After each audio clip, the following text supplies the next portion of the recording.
What's going on, sexy lovers? Welcome back to the Sex Mechanic podcast. Of course, I am your host, the Sex Mechanic, aka Gene Benoit, aka Mr. Born to Explore, aka Confident Creator, aka I Did It My Way, aka The Exception. And this is episode number 46 of the Sex Mechanic podcast. Hello, how y'all doing? I'm doing things a little different today. You might notice me looking back and forth because I have two different cameras and two different devices going right now. So what's up, McMick7899? So yeah, I'm doing a little bit different today, trying to get a dual stream going at the same time simultaneously. So work with me. I am paying attention to both screens, so don't think that I'm not paying attention to the comments because I am. I'm just looking at both cameras throughout. So work with me. How's everybody doing on this Friday evening? Hopefully, everybody's enjoying a nice Friday. Let me know also if you can hear me on IG because I'm using the microphone for YouTube as I usually do, but don't have a microphone for IG. So hopefully, I'm being heard with no issues over there. Get that volume going too now. All right, cool. Usually do a better sound check, but not as well this time. So what's going on with y'all? How's everybody doing on this Friday evening? What y'all got going on? What y'all sipping on? What y'all drinking? You already know how I do. I have my beverage in hand. I don't know if I've done this before, but I have a mixture of cider and hard seltzer together. So a very bubbly drink, but very delicious at the same time. So I'm excited about that mixture right there. I'm gonna let some more people come in, and uh, yeah, it's been a good week. I'm happy to be here. Proud to get another Friday Freak on Friday episode going. I'm excited about that, so we could talk about sex, dating, situationships, relationships, whatever y'all want to talk about, or whatever topic comes up, of course. So one thing I want to mention, very important. I had this thought yesterday when I was in the shower, where I usually have my thoughts and my realizations, right? So a thought I had yesterday was sometimes we need to tell our egos to shut the fuck up. Straight up. Like sometimes the ego has a way of just trying to bombard you with all this false information.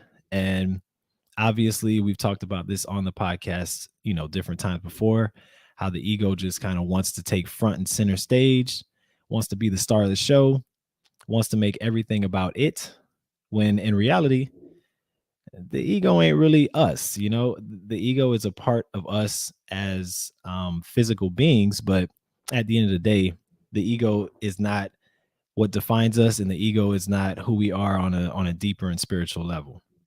So sometimes you need to tell your ego to shut the fuck up because it just be talking too much, like telling you all kind of stuff that just it's not really true, and it could really have you convincing, or it could really have you convinced that you are something that you're not, or that other people are things that they are not.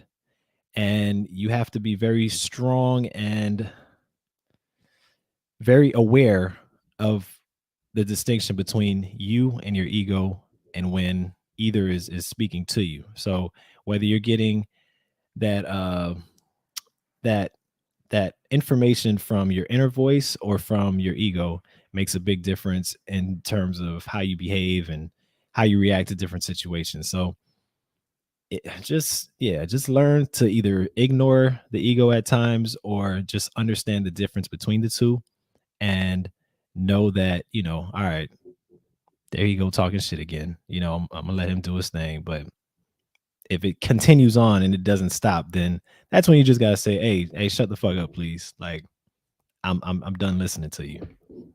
I know what it really is, and you're telling me a bunch of bullshit. So yeah, excuse me. I thought that was important to start with because yeah, like I said, I had that thought yesterday. Uh, I, like anybody else, deal with the ego just being very active sometimes and trying to really, really kind of come into play more than it needs to. I don't think it's bad to have, a certain amount of ego. Obviously, we all have it. So it's there for some purpose.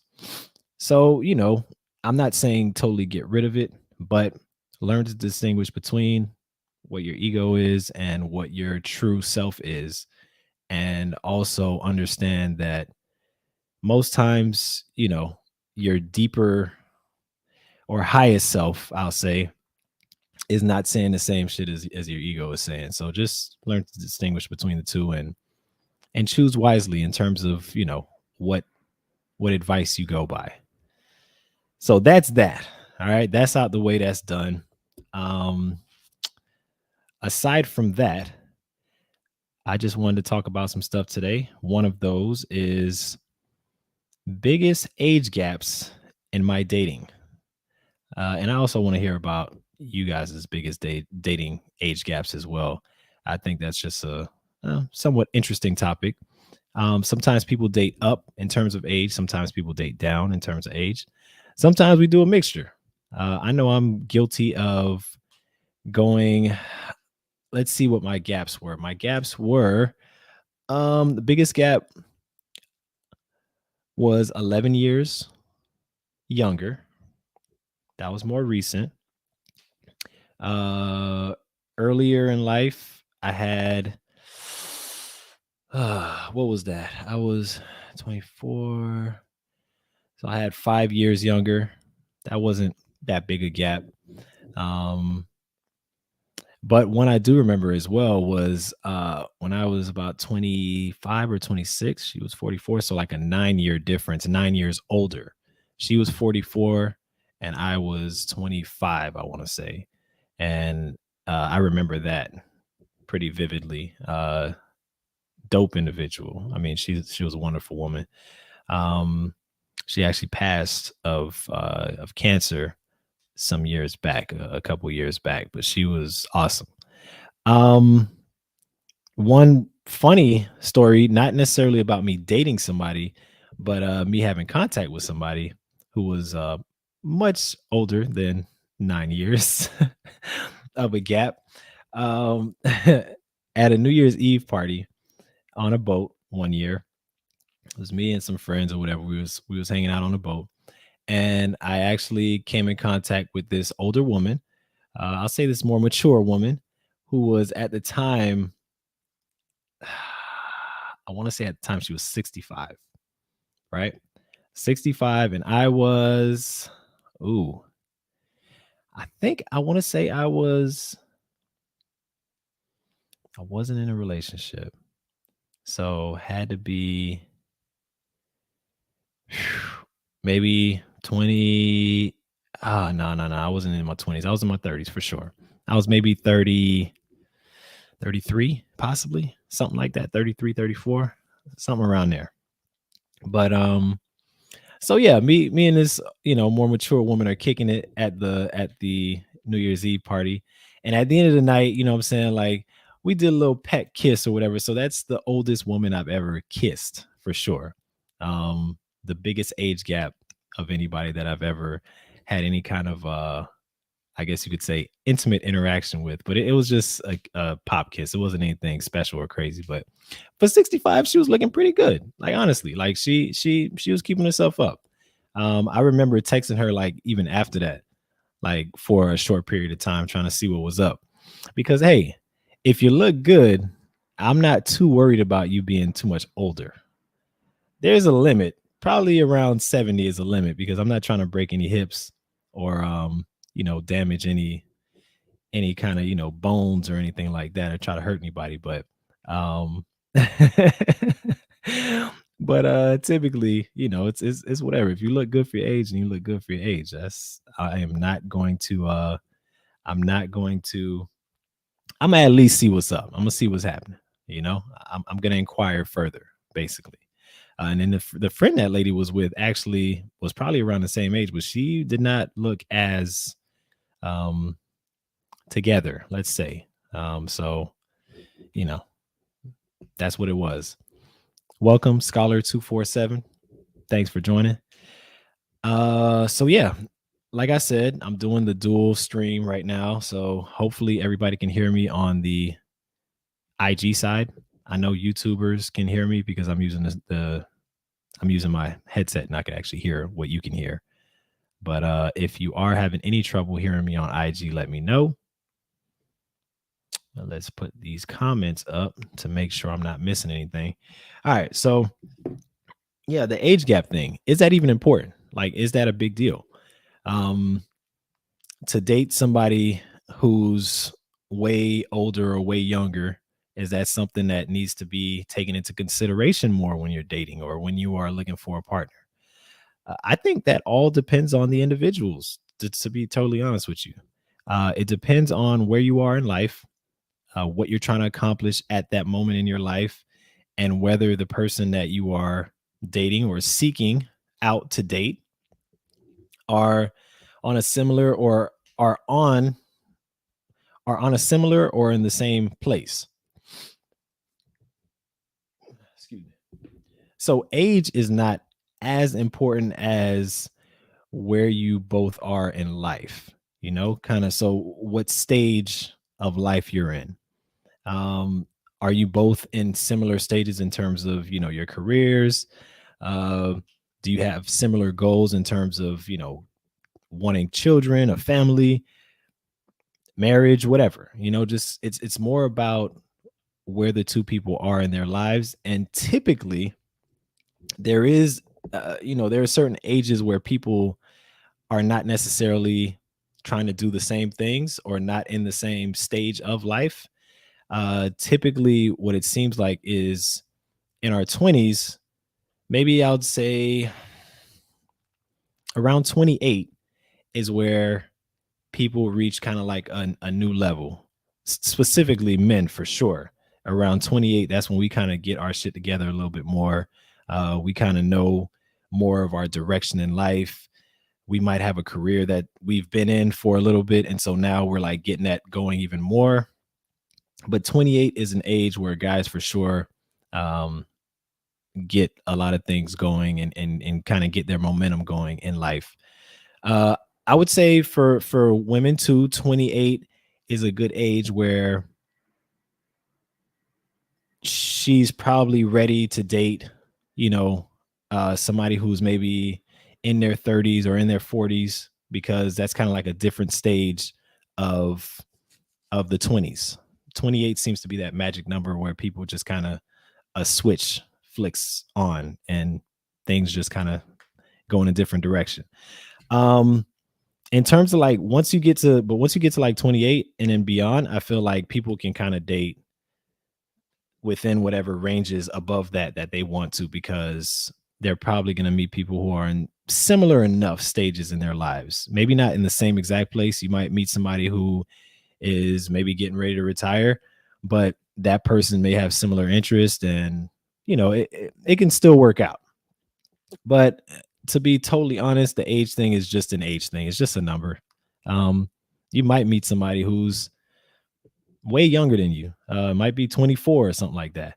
And you might think that y'all don't have that much in common, but y'all might be in similar places in terms of where you're at as a 32-year-old or something, So the number is really just a number. I'm speaking in generalities, obviously, but from what I've noticed, it seems like there is kind of like a threshold, and that threshold is like 28, where people start to kind of like be on similar wavelengths or whatever the case may be. And not always the case. You can find people younger than that who are also on the same wavelength as you. It all depends on the individuals, like I said before. But yeah, so ultimately the number doesn't. Now, let me give you an example. I had dated somebody one time when I was about 24. She was 19. I don't know if you call it dating, but we were messing with each other. Like, we were somewhat involved. And I remember that being, even though that's only 5 years, it felt like a big gap in terms of where we were at in life, um, and kind of what we wanted as well, like kind of the direction we were going. Because I remember at that time, I was really, even though I was only 24, I really felt like I was somewhat lost in life. I remember I was working out to eventually try out for any kind of like open tryouts for football. So I was working out a lot, and that was like my plan A. And then my plan B was to go back to school if that didn't work out, which ended up happening. Go back to school and then get my engineering degree. I went back to school, but didn't end up getting an engineering degree because I just wasn't feeling it enough. And so that was my mindset at 24. And she was like, just coming out of high school the year before. So it was kind of like we were in two different places in terms of, where we were going and where we were at the time. Um, so yeah, the number doesn't matter so much, but definitely where people are in life does matter because priorities are just different at different stages in life, not ages, but stages. So whatever stage you're in is what determines whether you're ready to be in a relationship with somebody younger or older by a certain amount of age or by a certain amount of years. Shit, you might be with somebody older who's not on your level in terms of where you're at.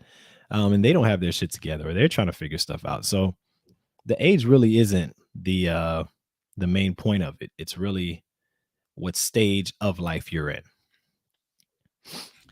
So another question I had was this is kind of a little off that topic. This is a little different, but how I guess the question is what determines people's comfort level around discussing sex openly, right?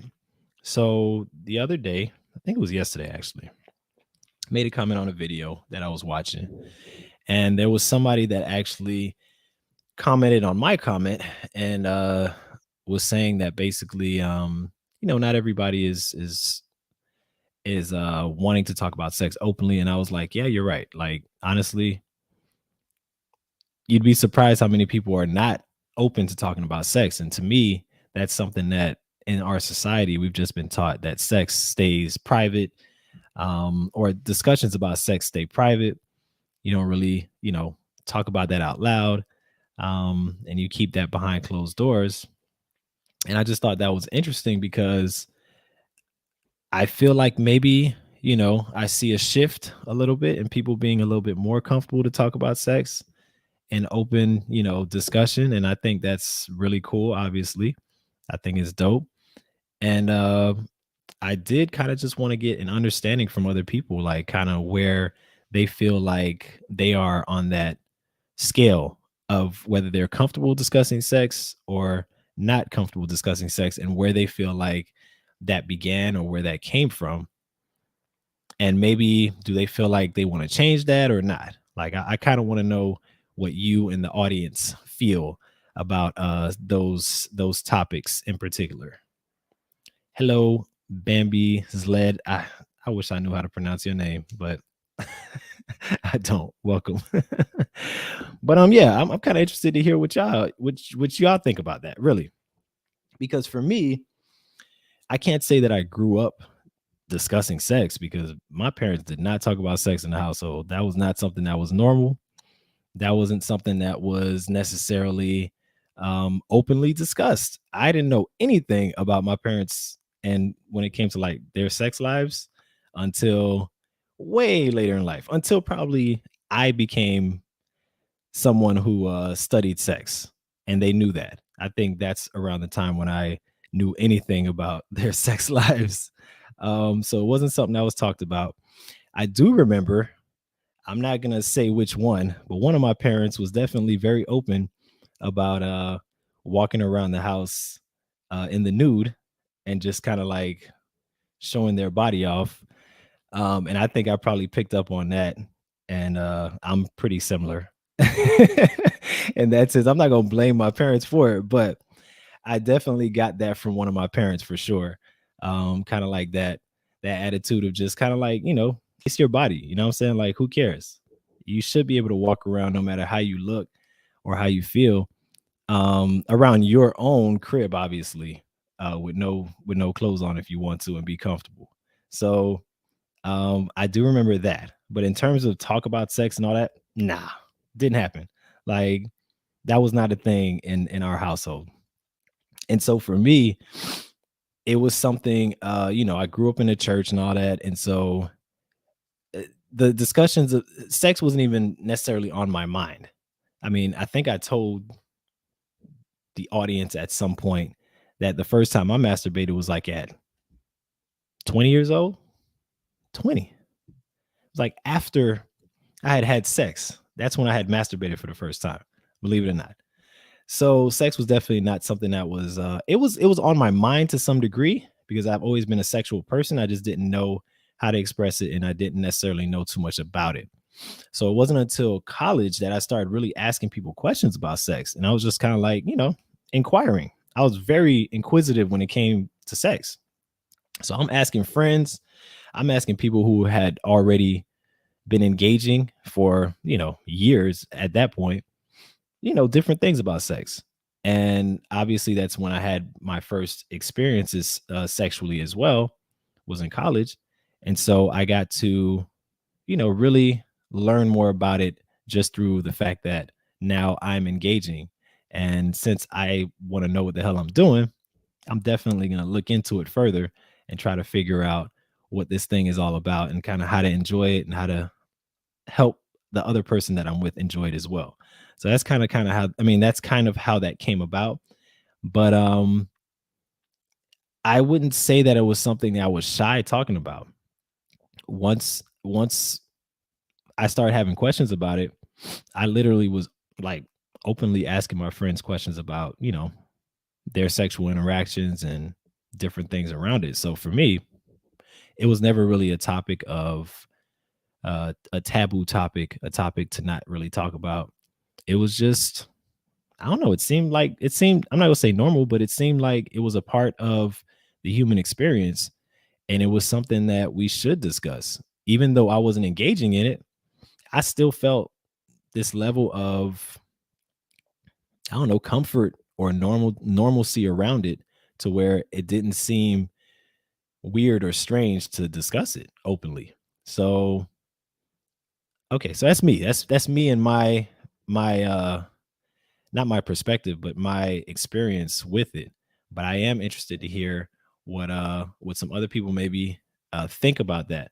Like, do you feel like it's something that you grew up not listening to? I made it sound like it's music. Um, was it something you grew up around in terms of the conversations around sex? Was it something that in your household as well was kind of closed off, not really discussed? Um, I don't know if anybody had the birds and the bees discussion or had that from their parents. I know I didn't. But you know, if somebody has, that'd be very interesting to hear how that went. Like really. I'd be curious to know. So SG says, I'm open to talking about sex and many other topics just because of my profession. However, if I was not in this profession, I can't say that would be the case. Probably would be strange. Okay. All right. Well, then the next question, thank you for that comment. The question that I have would be, how do you feel like you were drawn to that type of profession that allows you to be open about talking about something like that?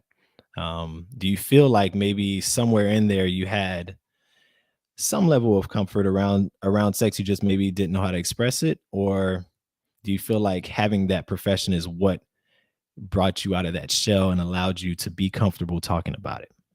That was a very great comment, by the way. Thank you.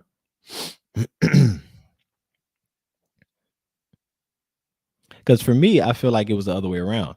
I feel like me asking the questions and being inquisitive and wondering all of a sudden was what actually pushed me towards my profession of sexology or the study of sexology. That's what made me more interested in it, was the curiosity around it. And then that kind of exposed me to all the other parts around sex. And it's almost like the interest had always been there, but it got sparked once I found out more about it and I understood, and reading stuff from like Masters and Johnson and learn about uh Dr. I think his name was Alfred Kegel and stuff like that. Like those things were interesting to me back in the day. Not just back in the day now too, but when I first learned about them, they were like, they sparked something. And it was kind of like, wow, this is really cool stuff. Like I like this. So I'm wondering if that's kind of the effect it had on you, or do you feel like the job is actually what got you more more level of comfort, so to speak? Take a sip of my drink. Anybody on IG got any comments?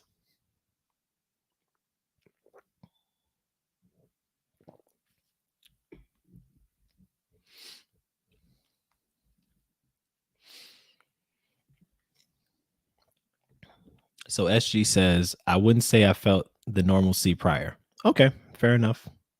Fair enough.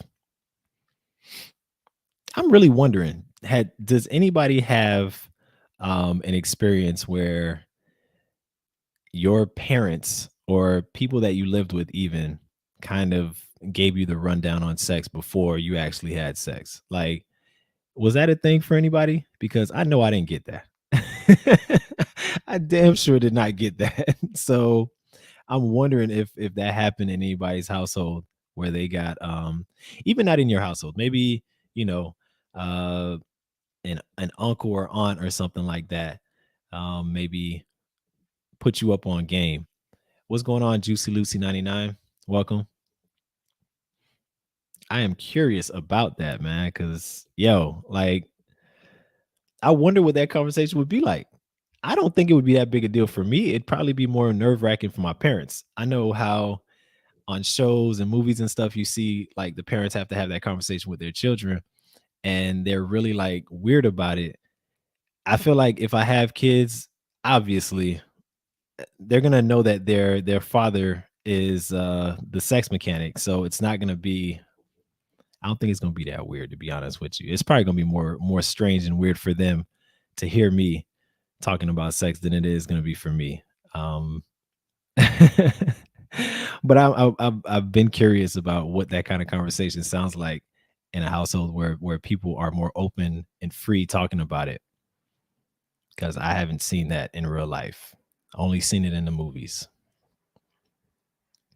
And also another question I have is like, how, now that you're, I'm assuming that everybody who's watching this is an adult. I'm sure different age ranges, but still you're an adult.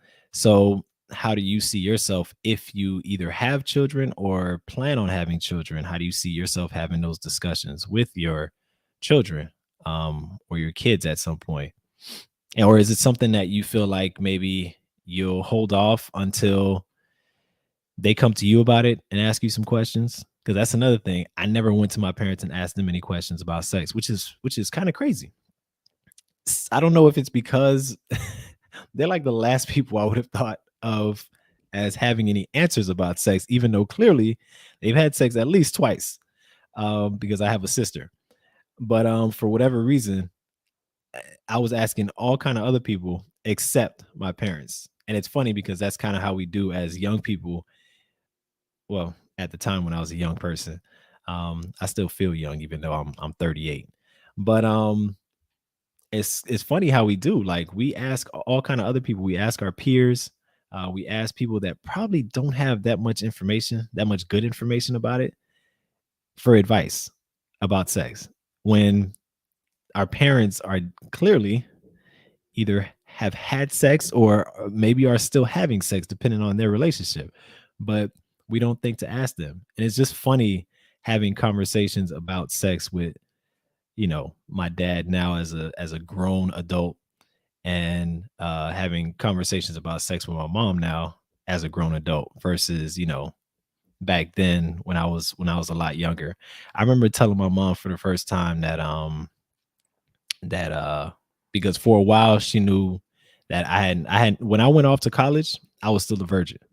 So there was no like alert or anything to her of when I lost that, when that V dropped. So I remember coming back home I want to say I was probably still in school, but this was maybe senior year, something like that. Senior year, junior year. And I remember we were all, it was me, my sister, my cousin, my mom and my dad, like just in their bed or whatever, just like chilling one morning, just talking. And the topic of sex came up, and then my cousin threw me under the bus because he loves doing this. He was like, "Oh man, ain't you like having sex now or something?" He made some kind of comment like that, and then my mom was like, "What?" Like surprised, and I'm like, "Yeah, mom. Like, obviously, I'm not a virgin anymore. I've been in college for three and a half years now. Like, of course I'm fucking."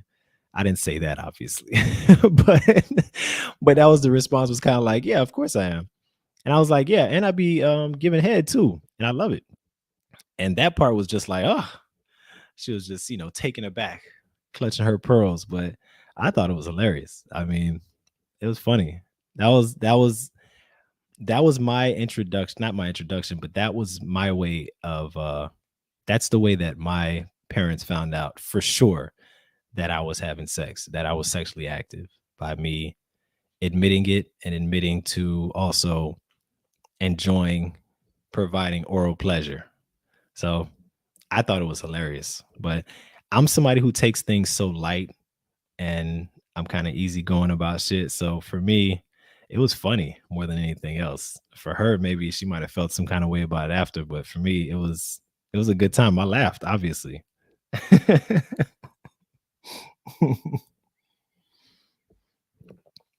Oh man, good times, good times. Ooh, I got another question for y'all too. So this is for people who have a penis of their own. I say a penis of their own because I'm not talking about necessarily a toy or anything like that. I'm saying if you have a penis that's attached to your body, if you had the flexibility to give yourself oral pleasure, would you engage? I don't know how many dudes I got in here right now, but that's the question. And I'll answer it as well. My answer is I'd have to try it at least once. Like, I'm sorry. I know how it looks or how it may seem, but first of all, it's mine. You know what I'm saying? And I use other means of pleasure on myself, so I don't feel like that would be any different. However, sounds like a lot of fucking work. So I would at least try one time, but I'm also not really into head that much anyway. So I'll have to at least give it a shot. But I don't think it's something I would do beyond one or two times to test it out and see what it's like. But it would be a funny story, I guess, to tell um friends or whatever if that ever came up, or if I don't know, it would just be hilarious to me because again, I feel like it's mine, so I should be able to do with it as I wish. But it does sound like a lot of work and something I probably would not be interested in continuing to do over a period of time. But I would have to at least see what it's about. Let me test this thing out. But yeah, I was watching this podcast and they brought that up in terms of there's a I guess more people, not more people, but there's people that they've found who've been doing that, who've been engaging in that.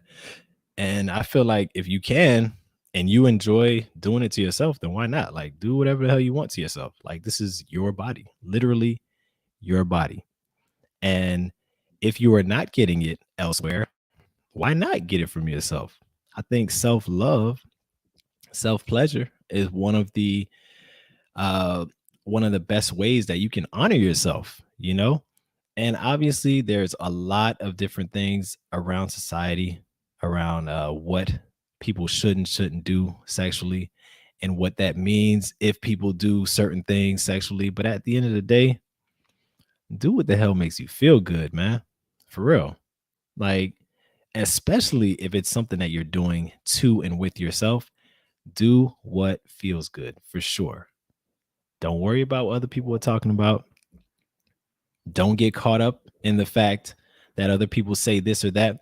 What that makes me think of is that interview that Tank had like a year and a half ago or something like that, where he made a comment about um how it doesn't he doesn't feel like, or not he doesn't feel like, but he said that you're not necessarily homosexual if you have tried um a sexual act with someone of the same sex. And I actually agree with him, even though I don't have that experience, but I understand where he's coming from in terms of people should be allowed to try different things. And if you switch it and put it in terms of a woman, women are in this case more allowed to explore their sexuality than men are without being judged or labeled in a certain way. And so I think this is one of those cases where there would probably be a double standard. There'd probably be people yelling out and saying that, this makes you homosexual if you give yourself oral pleasure, if you give yourself head, like, let them say what they're going to say. It's whatever. It's your body. Do what the fuck you want with it. You're not hurting anybody. You're being safe, hopefully. And, you're enjoying your life. At the end of the day, that's about all we can ask for, is to do the best for ourselves, to be in pleasurable and enjoyable positions. Be in pleasurable and enjoyable positions. No pun intended. But a little pun intended. But yeah, what y'all think about that? Is that something that y'all feel like would be off, not off bounds, out of bounds, in terms of, let's say you had a partner. Oh, now it gets good. To the ladies in here, if you had a partner who had that ability and he lets you know that, hey, I am I'm from time to time engaging in some oral self pleasure, would that be a problem? Would that be an issue? Um how would you feel about that? How do you compare that to masturbation, using hands? I'm curious. I want to hear from y'all and see what y'all think. The scenario would be like, oh, I came to you and I was like, hey, so you was, gone, or you were away for a couple weeks or whatever the case may be. And I was a little curious, and I just did a little, boop, boop, a little kiss on the tip. But we still good though, right? That's the scenario. So what would you say? Like, what would you say? What would be your reaction? How would you feel about that? I am curious to know.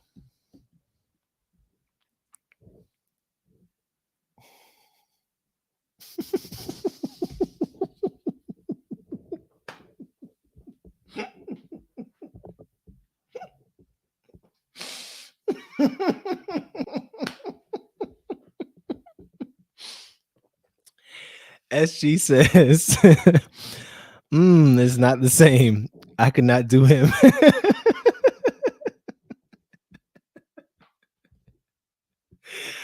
Oh man. Like that. Damn. So you see how we can't be as open with our sexuality and exploring ourselves? Come on now. Damn. That's a damn shame, yo. Thank you for the comment though. That really made my night. That was funny.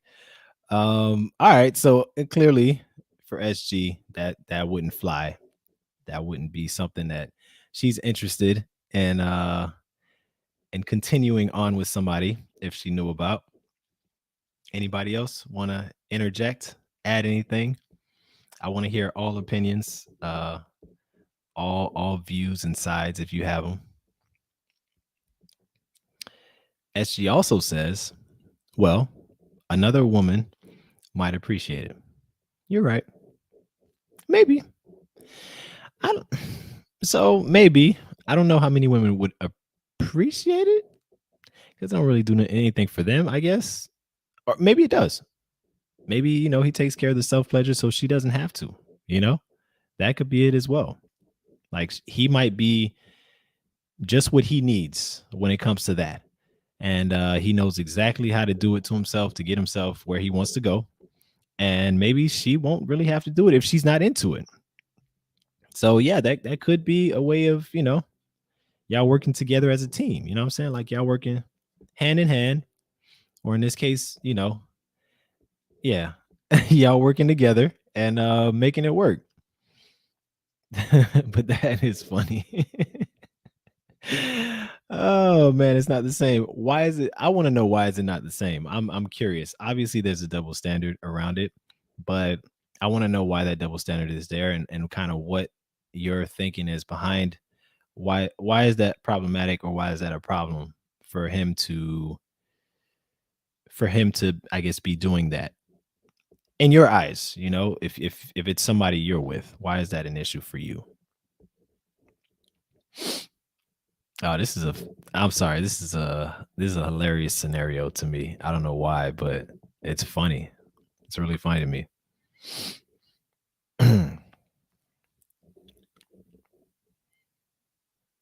Oh, don't forget too. Let me put this down here. People on IG can't see this, but people on YouTube will. Don't forget to like, subscribe, and comment on the video. I'm still trying to get to 1,000 subscribers, so that begins now at this very moment. So do me a favor, hit the subscribe button. And if you enjoy the conversation and you feel like other people can benefit from the conversation, make sure to share this and other videos of mine with people you know. That way, people can get on to me and see what I'm over here talking about. And have fun laughing along with me in these conversations. I laugh about it because, again, I don't take many things too serious. Um, and when we're talking about sex, at the end of the day, I feel like however somebody else feels about what you want to do sexually is their problem for the most part. If it's somebody you're with and maybe you have uh, different desires in terms of what you want, then maybe you got to find a partner that, is okay with what it is you want or what it is you desire, or somebody who's more of a match for you. So I'm not saying that this is not like, this is not a big deal, but to some degree, it's not. It's sex. Sex is supposed to be fun. Sex is supposed to be liberating, empowering, uh, free, if possible. Not always the case, but that's okay if it's not as well. But when I say free, I mean sex is supposed to be something that's really just pleasurable and light and fun. So don't take that too serious. If you have somebody who if somebody out there right now is watching or listening to the podcast and is in this scenario and is on the end of the person that is doing this to themselves and has a partner that doesn't agree with that, then maybe you should find a partner that does, or maybe you should go at it alone, or do whatever you need to do. But I don't want it to be, or maybe even work it out, maybe even discuss it. It could be something that could be worked out when discussed out in the open and talked about. All I'm saying is that um, don't change your desires or your sexual needs for anybody. What you need or what you prefer, what you desire sexually is what you desire, and there's nothing wrong with that. So SG says yes, because I don't want my man giving himself head. Just seem wrong. Like I said, maybe okay with another woman. I got you. I understand. It's just not for you. And then SG also says exactly, probably based on something I was just saying on my little rant, but I don't remember everything all the way through that I said. So thank you for agreeing, I guess. But yeah, everything ain't for everybody. And that's something that once people accept more easily or accept quicker, you're able to move on from a lot of situations without as much stress as maybe you have in the past. A lot of times we try to hold on to certain things that aren't even a good fit. And I'm guilty of this too. Like, I'm not even saying this like speaking at anybody. I'm speaking to myself as well. Like, sometimes we try to hold on to shit that we shouldn't be trying to hold on to. And we should just really just let it go and let it do its thing. Honestly, letting go is one of the biggest skills that any person can, in my opinion, benefit from.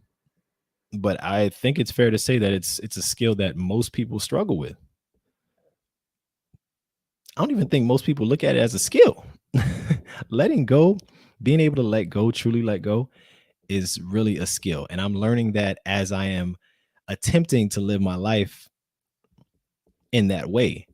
I'm learning how much of a skill it really is. It's something you have to learn, something you have to train yourself into, something you have to recondition yourself into understanding and how to operate from, a space that you're trying to operate from. And it's really a mindset. And so I get it, but once you get to that point where you can let go of things, and one of those things being letting go of maybe a situation sexually that's not a match for you, um, the sooner you'll be able to, have pleasure, enjoy the way that you deserve to have it. We need to stop trying to force shit, people. Again, speaking to myself as well. We need to start learning how to let shit go and let things flow as they will, as opposed to trying to make things happen the way we want them to happen. Because one thing I've learned in my 38 years, but mostly in the last maybe few, is that it's much easier to just like just go along with the flow as opposed to trying to force things into place. And at the end of the day, sometimes we think we know what it is exactly that we want, in the big picture of things, but we really don't know exactly how that's supposed to look. And I've talked about that on this podcast before too. It's knowing the what, but not being so concerned about the how, because the way you get there is none of your business. It's really not. I mean, not until it's shown to you. The way you get to whatever you're trying to get to, that's the journey. That's what we're here for. That's the experience that we're here for. And so we shouldn't be so wrapped up in trying to make the journey the way we want it to be, as opposed to just riding along with the journey and letting it show us what it's going to show us. So hopefully that made some level of sense for y'all. But yeah, all right. Well, I guess nobody else has any opinion on having a partner who would be doing that. But yeah, I thought that was an interesting conversation to bring up. Uh, and I know there's probably some, maybe some guys out there who might feel some level of self-consciousness about saying they might want to try it or they might do that to themselves. So I definitely wanted to be the first one out to say I would definitely try, but I'm not a fan of it enough to continue on. Just be something that I'd just be curious. All right, let me see what it's like. Let me see what this is about. Let me see if I can make myself feel good. Then after that, I'd probably go back to just using my hands because it's a lot easier. And I already admitted last week, I'm a lazy lover sometimes. So I'll go for what's easier, what gets me to where I'm trying to go, as opposed to doing all the extras and yeah, going above and beyond. So yeah, but that's just me. So is there anything question wise, any comments that anybody wants to make, anything that anybody wants to propose in terms of a topic, or something y'all want to talk about? Y'all let me know. Y'all got me on here for as long as you want tonight.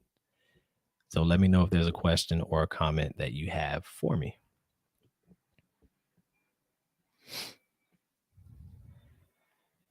I didn't see what anybody was sipping or drinking on, by the way. I didn't see any comments about what people had in their cup or their glass on either IG or on YouTube. Where y'all at with y'all? I know y'all drinking something. It's a Friday night. If you're on the East Coast, it's almost 10 p.m. You know?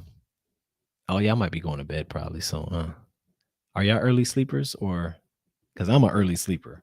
Around this time, I would be winding down, wouldn't be on any social media. So whoever's on here, I appreciate you, because I would not be on here if it was almost 10 o'clock.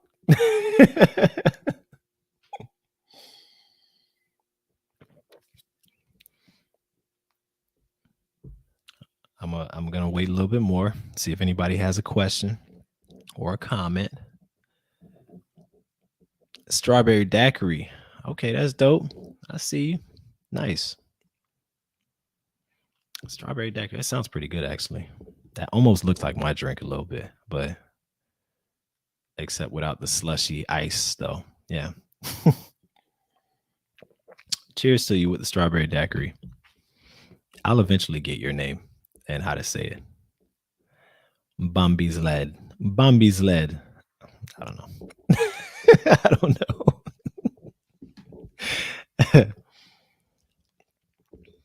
All right. Anybody, any questions? Any comments? Yeah, I already know. I like to make sure that anything that anybody wants to be addressed is addressed. Any questions that people may have are answered. Any comments from our earlier discussion about the age gap and stages in life while dating, um, discussing sex openly, giving yourself head.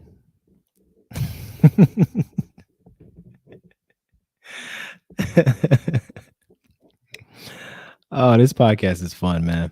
I really do enjoy it. I really do. Like, I be stressing about it sometimes, but then when I get on, it's just so comfortable and free, and it's just kind of like, we just on here talking shit sometimes, but sometimes talking some stuff that need to be said as well. So I really have a good time, and I thank y'all for joining me in this good time. It's time of fun. All right, y'all. So if y'all don't have any comments or concerns or questions, I want to say truly and honestly and sincerely, thank you for joining me tonight. I appreciate you for spending your time and talking with me and listening to what I have to say. Also, to the people who are listening to this on whatever devices you like to listen to your podcast on, audio wise, thank you for listening and joining as well. Not joining, but listening. And yeah, I'll see you all next week for another episode. And let me know too if I don't know, either in the comments or DM me and let me know if this Friday is a good vibe for y'all. I'm liking the Friday vibe. I'm just concerned about whether if there's a time frame where I'll be traveling somewhere, whether that'll affect that or not. But chances are I'll still be using my phone and we'll figure it out. But yeah, thank y'all for joining me on another episode of the Sex Mechanic podcast. I am your host, the Sex Mechanic, and I'll talk to you all next week. Peace out, y'all.